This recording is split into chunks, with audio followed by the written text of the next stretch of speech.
ধর্মশীল বলছে, প্রভাবতী কাকে ডাকছো প্রভাবতী? যে অল্পতে সন্তুষ্ট হয়ে যায় তাকে তো আজকে 12টা বছর ধরে ডাকলে তোমার তাকে সাড়া দিও না প্রভাবতী। ও যে প্রচন্ড মূর্তি, ও সাড়া দেবে না প্রভাবতী, ও সাড়া দেবে না। তোমাকে ধর্মশীল কি বলছে না ভবিষ্যতের কথা চিন্তা। সন্তান যখন নেই ভবিষ্যতের কথা চিন্তা করতে হবে। আমি যখন থাকবো না এই শান্তিবনকে দেখাশোনা কে করবে? এই রাজ সিংহাসনে কে বসবে? এই চিন্তা ধর্মশীল বলছে, যার নাম হলো ধৃষ্ট।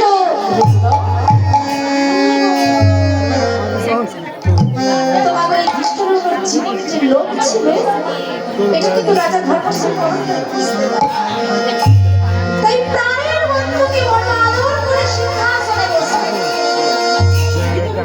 তাই ডাকছে ধৃষ্ট, শোনো ধৃষ্ট, শোনো, আমি আমার জীবনে কোনোদিন বাবা হতে পারি, আমার সন্তান নাই তো কি হয়েছে? তোর তো একটি সন্তান আছে, তোর সন্তানকে যদি মানুষের মতো মানুষ আমি তো তোর ছেলেকে আমি এই রাজ সিংহাসনে বসছি।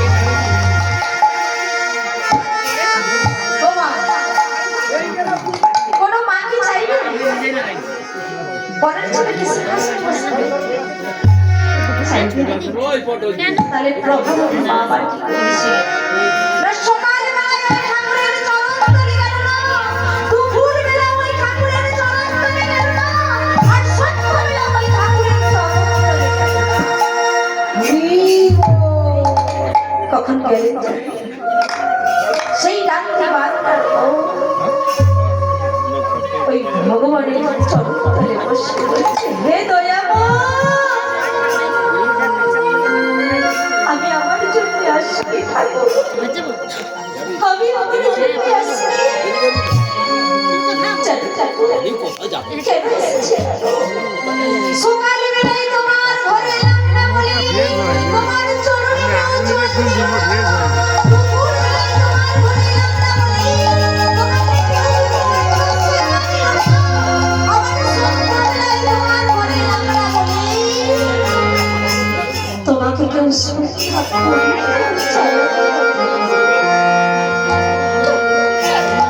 আমার গর্ভে একটা সন্তান, আমার গর্ভে একটা ভক্ত সন্তান, একটি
তাই এই মুহূর্তে ভগবান প্রভাবতী প্রভাবতী এই টাকাটা তুমি যদি আরো 12টা বছর আগে রাখতে তাহলে এত তোমাকে দুঃখ কষ্ট পেতে হতো না। যা তুমি ফিরে যাও তোমার স্বামীর কাছে। কথা দিচ্ছি আমি তোমার ঘরে নেমে আসছি হরিভক্ত পুত্র সন্তান। আর জন্মসূত্রে তার হাতে থাকবে 6টি আঙুল। নামের মহাত্ম সে প্রচার করবে। যত নাম করবে তত বাঁধবে প্রত্যাশে। কিন্তু সব বাধার প্রতি থেকে আমার ভক্তকে রক্ষা করবে। আর এই সমস্ত সংসারের কাছে আমি বুঝিয়ে দেব রাজ্য হইত মানে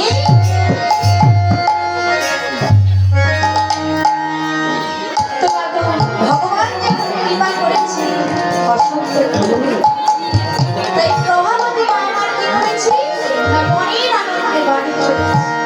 কেমন শুনিয়া দেবেন বাণী পরশিত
হইয়া কারণ 12 বছর পরে একটি পুত্র সন্তান হয়েছে। নাম কি রাখবো মনে মনে ভাবছি। আর ভগবান সেই মন্ত্রে দৈববাণী করে বলে উঠলেন প্রভাবতী প্রভাবতী তোমার ঘরে যে সন্তানটিকে আমি পাঠিয়েছি ওই সন্তানটিকে আমি লীলা প্রকাশ তাই আজ থেকে তোমাদের ওই সন্তানের নাম হলো চন্দ্র।